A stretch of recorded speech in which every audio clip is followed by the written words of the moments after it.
4,045 days ago, when a Hindu was shot in the forehead after asking his name and reading the Kalma in Pahalgam, Kashmir, why was he killed?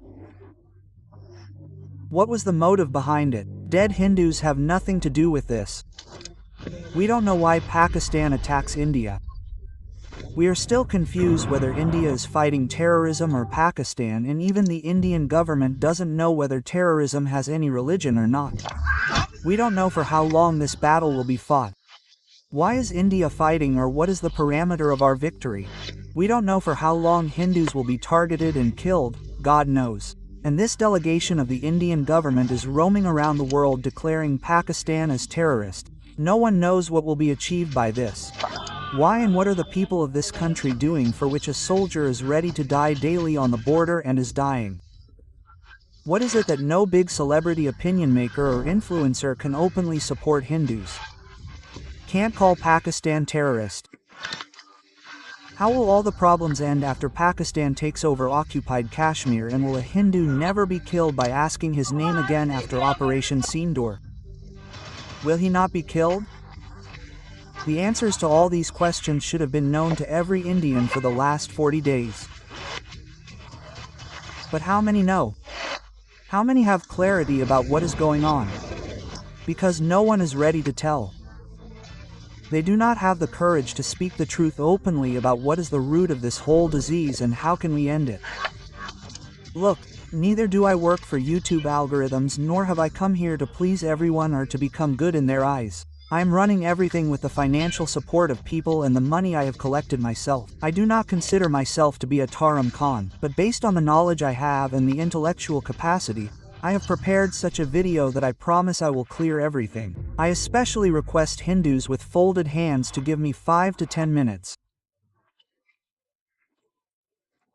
I will put the answer to every question and its solution in front of you.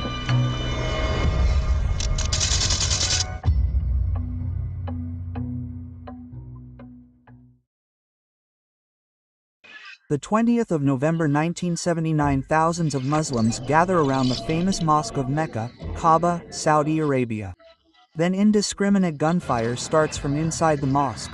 A commander named Juhayman al-Qutabi, along with his 300 boys, captures Mecca for the first time in history. The reason for this attack was the growing Western influence in Saudi Arabia and violation of the rules laid down by Allah. Then the Saudi government asks the president of France for help. The surprising thing was that the Saudi government did not have any map of the Mecca mosque. Its map was with Mohammed bin Laden, who was the biggest constructor of Saudi Arabia. After this operation, which lasted for about 14 days and the death of 100 people, France freed the Mecca mosque. Most of the militant boys who were caught were from outside Saudi Arabia, who were later sentenced to death. This entire incident is watched very carefully by a 22-year-old boy who had just graduated from university. His name is Osama bin Laden, who was the son of the same constructor Mohammed bin Laden.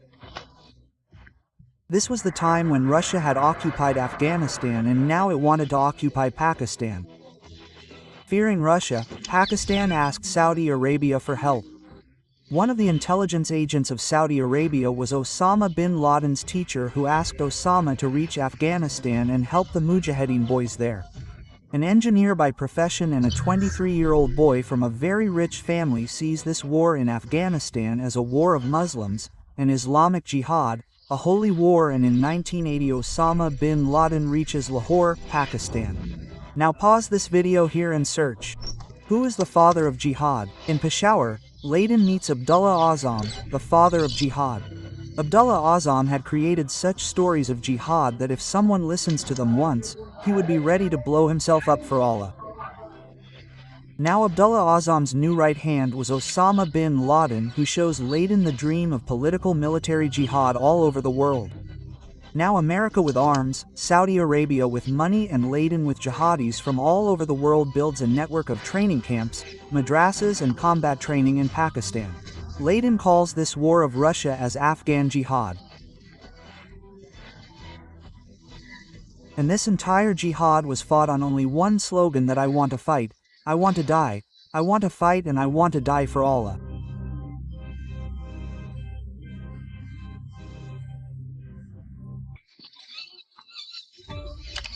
In '88, He calls back his army from Afghanistan. After this victory in Afghanistan, Laden comes back to Pakistan. Now in 19889, Pakistan had become the stronghold of radical Muslims from all over the world. Jihadis and terrorists from all over the world were reaching Pakistan. Then there is an entry in Peshawar from Egypt. Al-Jawahiri, a doctor by profession and a radical. Al-Jawahiri's dream was to Islamize Egypt as well as the whole of Arabia and create a true Islamic society. And then we try our best to establish this Islamic state and Islamic society. La ilaha illallah. Now in 1988, Abdullah Azam, Osama bin Laden and al-Jabari together planned to form Islamic State in Pakistan. To form Islamic State, a strong organization was formed to organize jihadis from all over the world, and it was named Al-Qaeda, meaning foundation. Now the question was from which country to start Islamic State?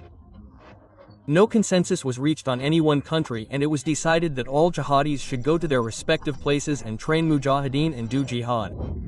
1 year later, in 1991, Laden reached Sudan with al-Jawari in search of Islamic State. At that time, Sudan had become the stronghold of all the terrorist organizations of the world like Algerian, Yemeni, Somali, Palestinian, Hezbollah, Hamas, etc.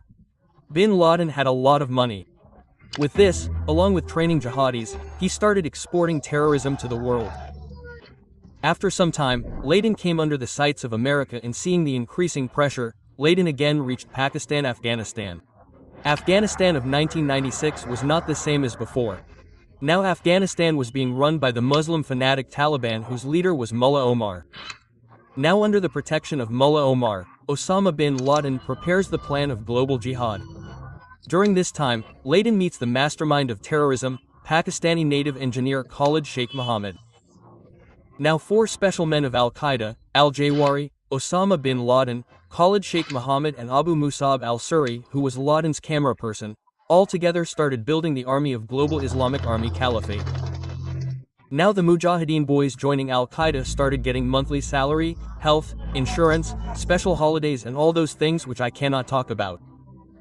The only aim was to establish a caliphate in the world.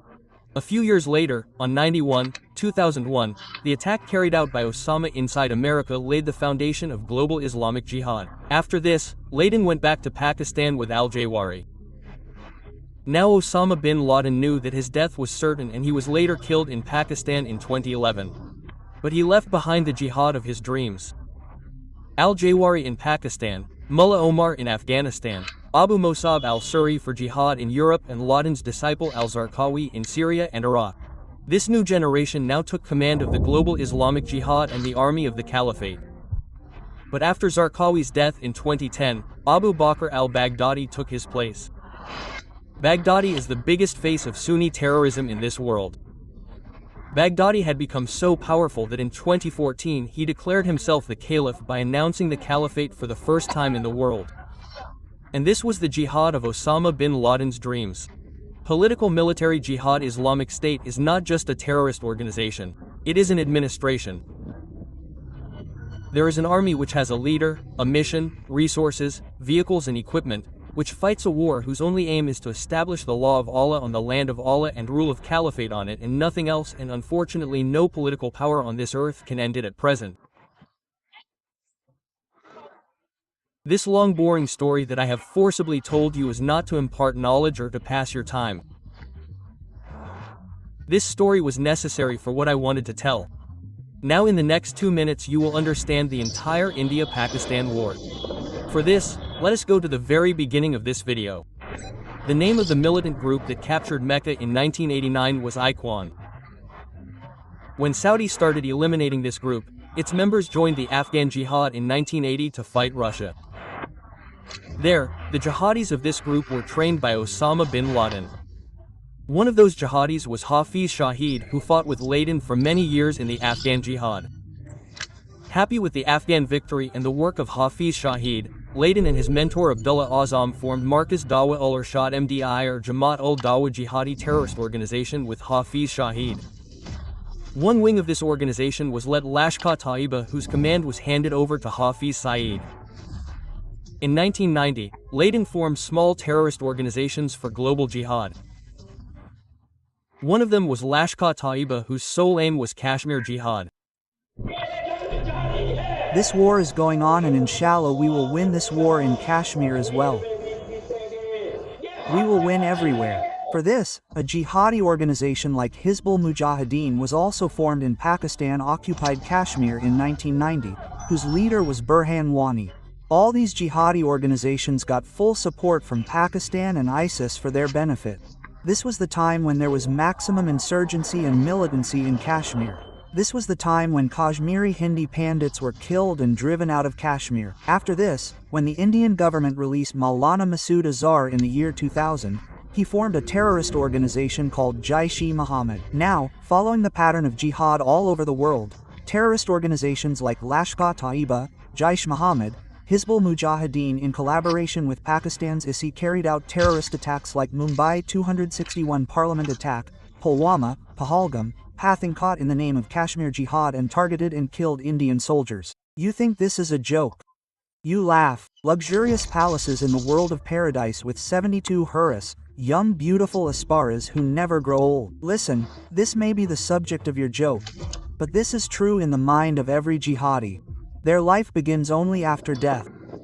They are living every day so that they can live in paradise. And here you make fun of all these. Look, there is no comparison between the two. But an Indian army soldier is dying and killing daily for this Mother India, for this land. This country does not give him much, but he has a passion for the tricolor. Similarly, there is a whole group whose passion is jihad, Islamic State and Caliphate, until the whole world follows Sharia law. You may think this is madness or you may laugh, but this is the only truth. Don't look at Hezbollah, Hamas, Al-Qaeda, ISIS, Lashkar-e-Taiba by different names. Everyone has the same goal. If you eliminate one, then someone will take his place by another name. When Abdullah Azam died, Laden came. When Laden left, al-Zarqawi took his place. After Zarqawi died, Baghdadi made himself the caliph. When Burhan Wali died, Syed Saladin took his place. And tomorrow when Hafiz Shahid or Masood Azhar will die, which is certain, tomorrow someone else will take their place. Because this fight was not against any particular person or any organization, brother. And in what language should I tell you? This video will be deleted. Listen, until they take Kashmir, they will fight, they will do jihad. Not only in Kashmir, after Kashmir in the whole of India. This will happen in every Hindu's house. This is certain. Till then you keep searching for faces, names of organizations, definition of terrorism, religion of terrorism. But they are sure. This is the story of Laden in the beginning of the video. No one told about the research quality of the video or told about Laden's palm. He was not such a big terrorist. When the Soviets attacked him for the first time, he fainted with the sound of the blast. The real terrorists were people like Abdullah Azam and al-Zarqawi. The real brain was in them, but Laden was made the Osama bin Laden. His money and his vision had many thinkers and Tarim Khans greater than Laden. But the only person who could invest his money on the cause was Laden. That is why, be it al-Zarqawi, Abdullah Azam, Sudan, Afghanistan or Pakistan, everyone was ready for Laden. Now in this country of 100 crore Hindus, can you name one name who is ready to stand up for you, let alone fight for you? The Bengal police took Sharmisa away from Delhi. Could anyone do anything? Well, you all are seeing all these things right now. I have been going through all these things since 2017-18. No one comes to fight, then who will dare to speak? Why should anyone take the arrow flying? Because these social media revolutionaries will forget you in 5 days and your money, life and career will be ruined. Another trend started that all the celebrities and influencers did not say anything for the Hindus. If you want to get them to come, then pay them. When Mia Khalifa can speak on farmer protests like this, then all of them will dance together for you. But who is ready to fight for this Hindu identity? Who is ready to support and protect the fighters? Who is ready to spend his precious money? No one. Listen, no battle in history has been fought or won on an empty stomach, and neither will it be in the future. I cannot say it more clearly than this. Before leaving, I want to repeat one thing again, that this fight, This war is only and only against the Sanatani identity and you Hindus. Their jihad is certain. Their Islamic State is certain. Caliphate is certain. Till then keep searching for the identity of the faces, the name of the organization, the religion of terrorism and the definition of terrorist. Keep searching. There are some videos which I feel like making from within. There are not many resources, so it takes more time to bring these videos and the upcoming projects will be beyond your imagination. Your support is needed the most for that. I know that only a few people would have reached till here with this video, and for those who have reached, I have just a small request that they should support the talk show financially, and if you cannot help financially, then help me in spreading these videos to as many Sanatani people as possible, and if you like my work even a little, then please subscribe to the talk show. This is Alec Kumar from Talks. See you in the next video. Jai.